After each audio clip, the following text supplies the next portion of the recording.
Ladies and gentlemen, welcome back to episode 4 of the Scrapyard. I'm your host, Aiden. This is my co-host, Jake, and we're just going to jump into it today. We had a very busy weekend with a lot of combat sports, and I think the first thing we want to talk about is Canelo-Crawford, one of the biggest boxing events in recent memory, at least as far as I can remember. For me, if we're talking two true world-class boxers, there hasn't been a fight in recent memory anywhere. Yeah, McGregor-Mayweather. Yeah, and that's a boxer versus an MMA guy. I mean, when was the last time you had two pound-for-pound world champions fighting each other? I mean, it doesn't happen, and that stadium was packed. Allegiant Stadium, very packed, and I enjoyed being able to watch it not for free, but on Netflix without paying the pay-per-view. But the fight itself, Canelo-Crawford, I thought was a good one. It was relatively exciting.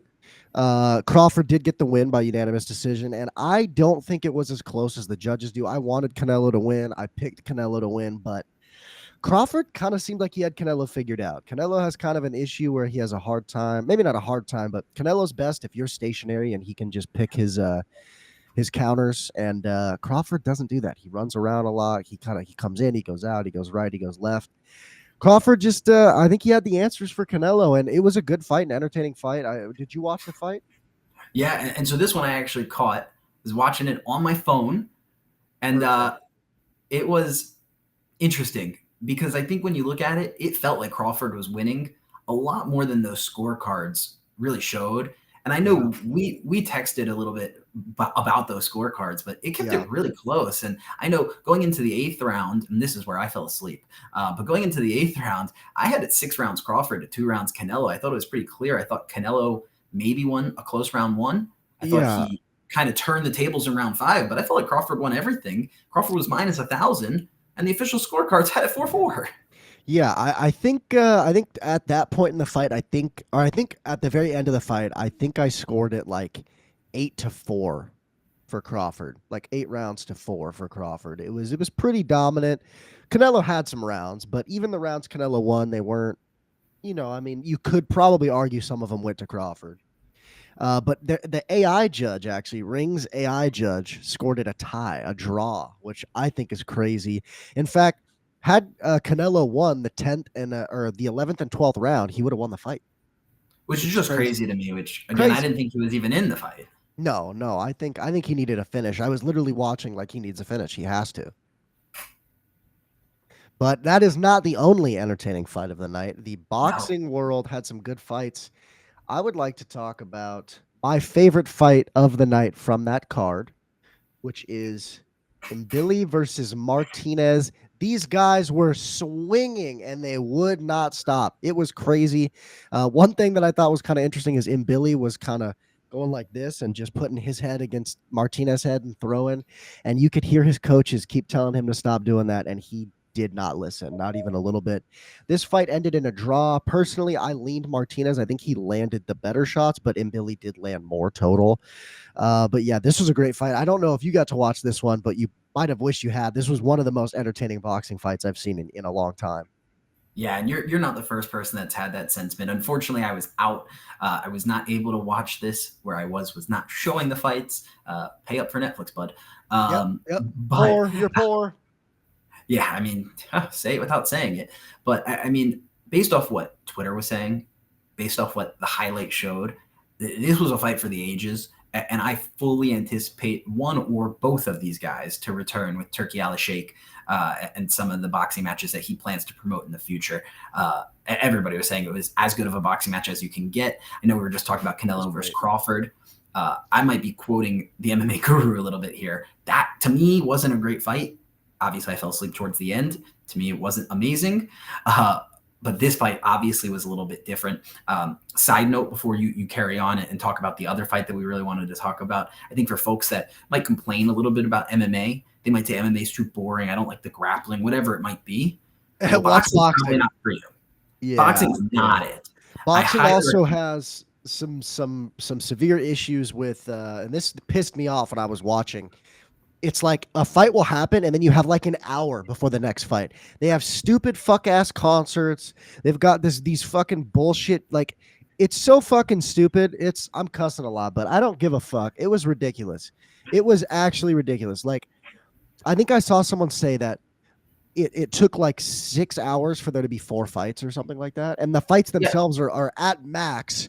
A 12-round fight at max, including the 60 seconds in between each round, is like 48 minutes, I think. I think that's the max. that's the exact math right there. If it goes to So the decision. that's if it goes the distance. And a lot of undercard fights are 8 or 10 rounds, and there were several fights on the prelims that ended before the distance. So like, and yet it's not like the UFC, where the UFC, if you come out and knock a guy out in the round one, you got 10 minutes before the next fight comes on. Like, it's quick.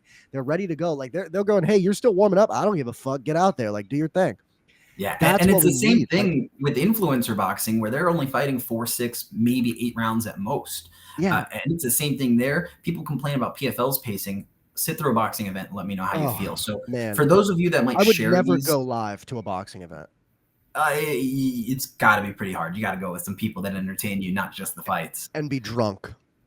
Probably, yes, for those that'd like to indulge. I will say this, though, for those on a more serious note that are looking for maybe an alternative thing to watch, try Muay Thai. Don't go to boxing. Yeah. Try Muay Thai. That's the striking you want to watch. Yeah, even then, boxing is just when it's a good fight, it's a good fight, and it's just boxing nowadays doesn't have the superstars they used to have. We all know that, and it's the pacing. The Saudis, they put a lot of money into boxing, which is good, but holy shit, can they not put together an entertaining show around the boxing event? Like, I don't Well, care and about boxing's just so seeing these people technical. perform. Yeah, it's very technical, and I don't really care about seeing people from maybe one performance, like right in the middle of the main card. The main card. Maybe do one performer and they do like 2 songs. I could sit through that. But when between every fight, there's like a mariachi band that plays for 10 minutes, and then there's like a rap song that plays for 10 minutes, and then there's like videos about each fighter for 20 minutes. It's like, dude, Twitter was falling asleep. And it was What do you think the fighters are doing? Standing in their corner waiting to fight. They just there's warmed up in the back, and now they're there's all ice cold. there's actually a picture of Canelo in one of his fights, literally like this. In the couch on the couch, like waiting in the green room for them to fucking go. He's got his What else are you gloves and supposed to do? everything on, like he's ready to go, but it's just taking too long. There's one more fight we wanted to cover. Dana White's favorite boxer, Callum Walsh versus King Callum Walsh. Vargas. I might be saying that incorrectly, but this fight was very one-sided. I actually didn't get to watch this fight, so I can't speak for myself, but the judges said it was one-sided. What do you have to say about this, Jake? Yeah, just raising my hand like a student in a classroom, because I just want to acknowledge you did get part of Callum Walsh's name right. I mean, he is Dana White's favorite boxer, but he's the king and Tabitha Ricci's boyfriend. So don't forget that part. Oh, okay. You're right. Was that all you had to say? Oh yeah, that was just the fantastic input. Yeah, I didn't watch this fight, so I can't speak for myself, but the judges very one-sidedly gave it to Callum Walsh. I believe the scorecard was 99-91 for 2 of them and 190. So he won every round except 2 judges gave Vargas 1 round. So very one-sided fight. Again, neither of us watched this one, so we don't have a ton of words here, but I got a little bit of it. Done. I watched a little bit at the end before the big fight at the very end. I will say this: Callum Walsh was winning. It was not the most entertaining style, and it was not the most. I don't want to use dominant, because he won in dominant fashion on the scorecards. It wasn't the most impressive performance. Maybe you would have thought, with all the hype around him, that maybe he would have been able to find a finish or get close to it. That didn't necessarily happen. Yeah, I feel you. Now, moving on. We're keeping it quick today. We wanted to talk about some promotions that are a little smaller. I know that you want to talk about the LFA, and I kind of do too, because there's one name in particular that is blowing up over social media right now. He's a big guy, former collegiate wrestler, USA gold medalist, Gable Steveson. John Jones' training partner, Gable Steveson. Or Steveson or Steveson. I don't know how it's pronounced, but whatever. I'll be honest, until the broadcast said Steveson about 25 times and I was making fun of it to myself, I realized his name isn't Stevenson, it's Steveson. Yeah. Regardless, I actually think there's 2 fighters that we should talk about on here in total. Obviously, Gable Steveson in the co-main event, pro debut, definitely the guy that takes the flowers. He actually performed better than I expected the wrestling to be good. The striking was, we didn't really see much of it, but the ground and pound was there for sure. I mean, we saw that. So, but I might argue there a little bit, because I didn't expect a lot from Braden Peterson. So I might look at it the other way. His opponent, Braden Peterson, very large man, won his last and first pro fight in, I think it was 15 seconds by knockout against a guy nowhere near the athletic capabilities of Gable. Now, Yeah. Gable came into that fight on fire, but I have to give credit to his opponent, Braden. Braden really fought back. He did not make it easy. He kept moving. And what was most impressive to me about Gable was that Gable was not deterred by any of it. He just kept flowing from position to position. So it maybe wasn't as clean of a win as you would expect for a second round knockout because his opponent really did come to fight. But Gable, oh my God. I mean, that wrestling pressure, and like you said, the ground and pound that came right behind it, it was scary. And there was one point towards the end of the fight where he was fully standing up on top of his opponent, which I guess would have been a full mount position, but he just decided to stand and just full-fledged punches straight down to the skull. And that's how he ended up getting that finishing sequence. And for Gable Steveson, obviously we know the pressure's on. Obviously, we know the UFC has their eye on him. I mean, the Buffalo Bills did, the WWE did. I'll say I've seen some people on Twitter being like, "Put him in the UFC right now; he'll be ranked." And I'm like, No. "Could I do now with his wrestling? Could he probably beat an unranked heavyweight? Yeah, I think so. The heavyweight division is very shitty. In fact, I'm making a YouTube video on that right now. Like and subscribe. Anyways, shameless self plug, but yeah, in my video, I talk about why the heavyweight division isn't very good. And I think we need more fighters in the heavyweight division. So I'm all for it. But maybe let him get a couple fights, improve the striking, because if he goes against a good striker, like, maybe he could beat a guy like Cyril Gane if he takes him straight to the ground. Because Cyril Gane doesn't have the best ground game. But the problem is, if you don't get him straight to the ground, Cyril Gane's gonna fucking axe kick you to death or some shit. What does he have in the striking? You know what I mean? Exactly. Or if you're going to go against a guy like Tom Aspinall, who's a great grappler and a great striker, you're fucked. There's nothing you can do. So, and I mean, for a guy like Gable, there's one name, another American wrestler that I think we need to use as a prime example on why not Bo Nickel. Ding, ding, ding. Because at the end of the day, Bo Nickel, it was 3-0 when he got his Dana White Contender Series shot. Then they brought him back for a second shot. And before you know it, he's got a couple fights under the lights. They gave him good matchups. He wins. They give him his first tough matchup. I know you said a striker he could beat, but think about it. He just struggled in moments against a guy that doesn't have the BJJ credentials of some of the UFC opposition he'd face. Yeah. And he struggled a little bit. Obviously, he was able to stay in top position, but I mean, there were subs off the bottom getting thrown, a couple strikes here and there, and Gable wasn't able to stay in top position. We don't need another Bo Nickel where everybody's saying, oh, this guy's the next big thing. And then he fights someone from outside the promotion who's much older than him, much more experienced than him, and then the prospect dies. Yeah. Well, and that's the issue with coming to the UFC that soon is even though the heavyweight division is not very, stacked, if he comes into the heavyweight division, he wins one unranked fight, they could very well throw him into the rankings. And then next thing you know, he's fighting a guy who's got a lot of experience and it doesn't go that way. In fact, they actually have done this already. Kaniev, who's ranked 15 in the heavyweight division, I have notes on here, has one UFC fight. He lost against Curtis Blades, and he's ranked number 15. I mean, that's fucking ridiculous. You also have Tai Tuivasa, who's ranked number 10, despite 5 losses in a row.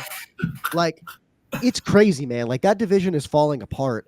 But I still think, despite a guy like Tuivasa on a losing streak, not doing good, you throw him against, Steveson, very well, Tuivasa could win. Like, I want to see Steveson get several fights, several wins, preferably. Several fights outside of the UFC. Then maybe we get him on the Contender Series to kind of as a level up in competition. If he wins that, put him in the UFC. Give him at least one unranked guy. Don't throw him against Curtis Blades right away. You know what I mean? Give him an unranked guy and then maybe slow. That's the problem with the heavyweight division is they see a guy that could be good and they go, you're fighting fucking Curtis Blades right now. I don't fucking care. Like you're going to come in here and you're going to fight in the rankings. It doesn't happen in any other division unless you were like a champ in some other, like Michael Chandler with Bellator, right? Coming in and fighting. Who was his first fight? Was that Dan Hooker? It was Dan Hooker. But you also have to remember, back into his career, former champion. Gable is neither of those. Yes, but that's why I was saying that only happens if you have that resume, right? Same thing with like Kai Asakura. He was Ryzen champ. That's why he got the title shot. And obviously we saw he shouldn't have. So Yeah, and I think the good thing for Gable is he is right where he needs to be. He's working with great coaches between Jackson Wink and all the other camps that he's cross training at. He's got John Jones, who was in his corner, and he's at LFA, which is a great promotion. We've seen of late Josh Hokett, Stephen Asplin, just to name two, to Dana White Contender Series heavyweights who have gotten contracts from the LFA. We know the LFA can produce some of these fighters. Personally, one fighter that we're seeing on Tuesday, another American wrestler. I'm drawing a huge blank on his name at this moment, but Bo he's Nickel a guy, Jr. essentially, this one's just fighting. He came from North Carolina State. I don't know why I can't think of his name, but he's 10-0. He's fought all his fights dating back to his amateur days in the last 3 years. He's 32, and he's already in the UFC with 3 years of MMA training. So let's see Gable get a couple fights in. To be honest with you, he could easily get 3, 4, maybe 5 wins between now and next July. Let's get him on that White House card maybe. That's some more American representation. Well, that's another thing. Now that you mention it, like if he continues winning in the way he did, where he doesn't take much damage, be active, get as much experience as you can before you're fighting these guys. Where even if you're fighting a lower ranked heavyweight in the UFC, these guys have experience. They have crazy power. All it takes is one punch to knock you out, or just give you damage, and you have to sit out for a while, right? So it's like, be active, get the experience now. He's still relatively young. He's like 25, 26. Like, he's got time, especially in the heavyweight division. Just take your time, build up that resume, and maybe we'll have a new prospect in the heavyweight division, because we haven't had one since Tom Aspinall, really. I mean, maybe Jailton Almeida, but let's be real, he's not beating Aspinall. No, and I think that there's a lot of potential for Gable. Obviously, he's not the biggest heavyweight of all time, but he's an athletic heavyweight, and that's going to serve him wonders. I do want to talk about one more fighter on that card, because obviously this fight card was at the Mystic Lake Casino, a place that LFA visits frequently in Minnesota. There's a number of prospects like Huang Bang Lee, who we saw last week, who has fought at that venue several times. And this is another guy who's now 10-0, Mitchell McGee. He is one of those guys who's fought there several times.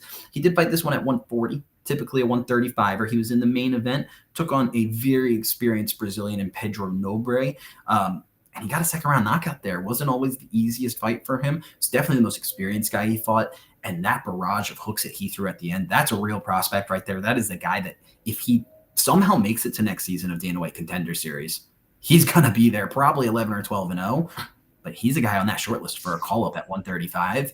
And there's a lot of 135 fights on the last couple of weeks of Contender Series, so he's a guy that might get a last-minute shot there, because he did not take much damage in the end. Mitchell McGee, keep that name on your radar. Again, I need to watch Dana White Contender Series more. Unfortunately, it's always on when I'm at work. So, well, I say watch it back, and anybody out there that doesn't know what Dana White Contender Series is, I just need you to text me updates. It's the best fights. This is how I've gotten my friends into. Because these guys are hungry. Yep, and they know that they've got to get that finish for the contract. So this is where I tell all my friends, don't watch a UFC card. Watch Dana White Contender Series, learn some of the prospects, watch some entertaining fights, and if you like it, then we can tell you which UFC card's the right one to watch. But sometimes you get on that UFC card and you don't get the best fight. Every Dana White Contender Series is the best fight. Fair enough. All right, now moving on again. I know we wanted to talk about UFC Noche, but I think before we do that, I think we should talk about this tweet that you sent me. I think this is really big news. You want to read the tweet to John Jones reached out to me and apologized. He's not my clutch guy that I know is going to be there and not pull out. Conor McGregor has always been that guy. He can be on the card. This is a quote from Dana White, basically saying that despite John Jones apologizing for the Tom Aspinall situation, which is what he was referencing in this, he says, man, you're not that guy, pal. And I actually posted something about this on my TikTok, and people were saying, oh, but Conor McGregor's reliable. And I said, well, if you look at their track record, McGregor's pulled out one time for an injury. John Jones has missed several fights due to steroids, due to criminal activities. He ducked Tom Aspinall for a year. That pissed off Dana a lot. He was trying to get that fight made. So it makes sense that Conor McGregor's still in the good graces where John Jones isn't. You also have to remember Conor McGregor is the cash cow. John Jones might be a cash cow, but Conor McGregor is the cash cow. You put Conor McGregor on a UFC pay-per-view right now, I don't care who the co-main is, it's getting 1 million pay-per-views. It's just how it is. Yeah, it sells out. And at the end of the day, it's the Independence Day card. So I imagine that the fight that they're targeting is probably McGregor versus Chandler, which we've heard was going to happen for 27,000 I want that to happen. Chandler deserves it. You know what I mean? Like he's been strung Uh, along for so long. Like, just let's do it. Plus, I think that would be entertaining. I personally, I think the dream fight for Conor would be Patty. Personally, that doesn't fit on the 4th of July card, but I think that's the dream fight for the UFC for Yeah, I don't Conor. know that Patty. Maybe a guy like Justin No, Gaethje. I almost want to say I don't know that Patty'd want to do it because that would kind of hinder him from his title run. But I think anybody would for that kind of money. You know what I mean? I think anybody would fight. I think if you beat Conor McGregor, you're next in line. Now, I do want to debunk one thing. I don't think it's out of the blue or out of the possibility that John Jones is on this card. I think as an American, we're going to need more of those on this card. I think that John Jones versus Aspinall fight is one that would sell. I think Dana is keeping that card in his back pocket. That's like his Joker In card. case he can't get if more Tom shit Aspinall going gets out on. of his fight, yeah, or if Tom Aspinall looks really good and maybe does better than John Jones did versus Cyril, well, maybe that's what people want and that's what they're going to put on. So I think, yes, you're not going to bank the whole event around John Jones, but it does not He mean that John definitely Jones will be not be the main event. I think we can agree on that. Potentially, yeah. I mean, if it's Aspinall, I think maybe he is the main event. I don't know. I just the crazy thing we could see though, McGregor versus Ilya, or maybe McGregor in some other style matchup, maybe a boxing fight or something. Maybe they're going to try and do something different with Zuffa boxing. If Conor were to come out and get a title shot right away, the UFC world would erupt. People would be so fucking pissed. I know I would be. You can't. Well, I just thought of this in my head. We've already seen Conor versus Floyd. Canelo just said that Crawford is better than Floyd. What if we saw Conor versus Crawford? Ilya versus Crawford would be cool, I think. That would be unreal. Because they've been going back and forth on Twitter a little bit. Just made a TikTok about that too. Shameless plug. Anyways. This guy and his gotta do it, plugs. you know what I mean? Gotta do it. And I'll talk real quick because obviously Conor McGregor is very involved with bare knuckle in whatever his capacity is. This weekend, we had an unreal card. A couple title contenders were born. A new title contender was born in the name of Yoel Soldier of God Romero. He made his bare knuckle debut after a dirty boxing fight that he had maybe a month ago. This guy is active for a 48-year-old. Leandro Pedromo, I think is how you say his name. That's the guy on the right-hand side. He just defeated a fellow foe of his, Arnold Adams. He'd done that now twice in the first round by KO, and even more than any of the rest of them, Edgar Pazalo. I don't even know how to say his name. I tried my best. This guy's 6-0 now in bare knuckle. If he doesn't get the next title shot at 145, I would be shocked. Bare knuckle fighting championship is a very entertaining striking sport. If you don't want to try Muay Thai, try bare knuckle. And honestly, one thing that I'll plug out for them is they're starting Ice Wars soon in Canada, where it'll be basically hockey style fights in an ice rink, but boxing style. So shout out bare knuckle, very entertaining card as always. And I believe they have another one coming up in not next weekend, but the weekend after. Fantastic. All right, Noche time? Yeah, I mean, when we're talking about really all of these fights, and maybe we'll just run through some of the highlights on the undercard real quick. Big thing here, Alden Correa, he looked like a real prosta very early in the night. Big underdog win for the UFC newcomer. That came right after Montserrat Rendon got the winning way started for Mexico, beating a big-time 19-year-old prospect in Alice Pereira. Do you have any thoughts on either of those two fights before I continue? Well, you know, Alice Pereira, who, according to Dominic Cruz, is Alex Pereira's sister. She is, in fact, not. He said that on the broadcast. He said that Alice Pereira was Alex Pereira's sister. And then after that, he got corrected and said, well, no, they just train together, which they also don't train together. But anyways, Alice Pereira, I didn't watch this fight. I heard that she didn't look very good, though. That's what I heard. So don't really have any opinions. No, she looked good in round one, did not look good in round 2 and 3.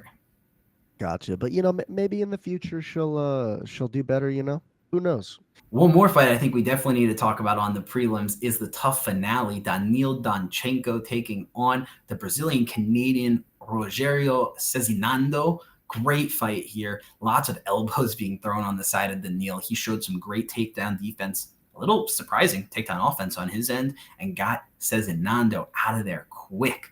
What did you think of this tough finale if you got a chance to watch either the show or the fight? I didn't get a chance to watch either, unfortunately, so I do not have any opinions. But I'm sure it was a good fight. I'm sure it was a good fight. Wish I could have Yeah, watched and it. I'll take it this way. I'll give it to you this way in the quickest Yep. possible form. The Neil Danchenko, welterweight Yuri Prohaska. Perfect. Perfect. That's all you need to Perfect. know. All right.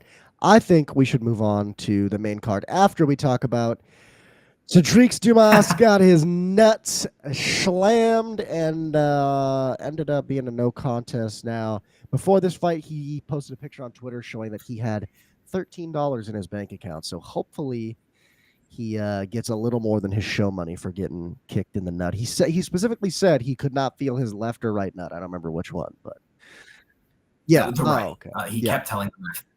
Around the 3:30-minute mark out of his 5, he was consistent. Perfect. Okay, perfect. All right. Well, I say we talk about the main card.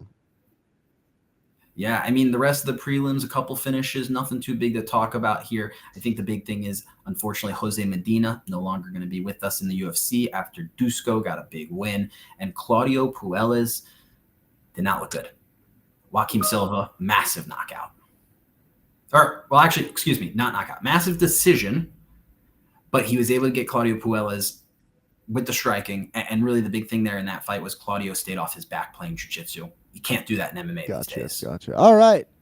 The main card, not the main event, but I started watching at the Alexander Hernandez fight, which banger, by the way. Fucking back to back knockouts. He's on like what, a 4-fight win streak now? Yeah, it might even be 5, and all of them at lightweight. Obviously, we know he had some time at featherweight, and that was not best for him. But he looks to be doing good now, so can't be mad about that one. Yeah, and I think also one thing that we should talk about too, before we get all the way into the Hernandez fight, Santiago Luna, great prospect there opening up the card, came in on short notice to replace David Martinez, who moved up to the co-main. And Quang Li is a good fighter. Santiago Luna got him out of there and quick. It happens. Now, big old fat boy Kelvin Gastelum. Missing weight again. Who would have thought? By 5 pounds. What a bum. What a big old fat bum. He did win, though. Celebrated no chair. He did win, though. I mean, he won pretty handedly. He at minimum won 2 of the 3 rounds. I almost could argue. You could probably argue he won 3 rounds. I thought Dustin looked good round 1, but Kelvin showed some really good. Kelvin's got good striking. I just don't think he's like motivated. Like, is it a lack of motivation, or is it just I don't know what it is, but he can't make weight. He looks like a blob out there. Surprisingly, has better cardio than you'd expect for that big old fat body. But yeah, Dustin. I think he's just motivated by the wrong Dustin things. Stoltzfus. I mean, he looked all right. He didn't look horrible, but he got outstruck, and I mean, yeah, that's kind of that, you know. Yeah, it was a big jump up in competition for him. Really, really big step up. Now, this fight you were texting me about. This fight was crazy. And first and foremost, everybody should know Jared Gordon got hit by a car the day before and still fought through it. So what a guy, what a warrior. He lost that round 1, came back and won round 2. Round 3 was insane. Talk to me, Aiden. You know, I didn't get a chance to fully watch this one. I was at work, so I was tuning in and tuning out, whenever I could. But you were texting me, and I did see the knockout. Yeah. For a guy that just got hit by a car, yikes. That sucks. That sucks. But good on him for being willing to fight after something like that. Like, I saw that on Twitter that happened, and I was like, whoa, that's pretty ballsy to do, and I got a lot of respect, and hopefully, nobody gives him too much shit about losing that fight. Yeah, and that's a tough fight. Rafa Garcia, of course, it's UFC no chain. He's Mexican, so that's a tough fight for Jared Gordon, even fully healthy. That's how it works. The co-main event, Rob Font, David Martinez. Rob Font sold my fucking parlay. David Martinez, the doctor. He looked good. I can't lie. He looked good. Rob Font just couldn't get in a rhythm, it looked like, if you ask me. And David Martinez was just doing his thing. It looked like like to me that there was a power difference. I felt like when he hit Rob felt it a little more than maybe when Rob hit Martinez. Yeah, and I also felt like Martinez might have had a speed Definitely a speed advantage, which, I think. and I feel like Rob normally gets a little bit of that speed, really more so from his cardio in his fights. And David Martinez, again, the doctor, did a great job of keeping his distance, utilizing his kicks. Really, really complete. Yeah, that's one thing that Rob Font didn't do, unfortunately, is utilize the kicks. But the main event, oh, Diego Lopez, Gene Silva. What a good fight. Quick fight. Have you seen Gene Silva's head? Yes, the biggest hematoma right here. The big old fucking balloon.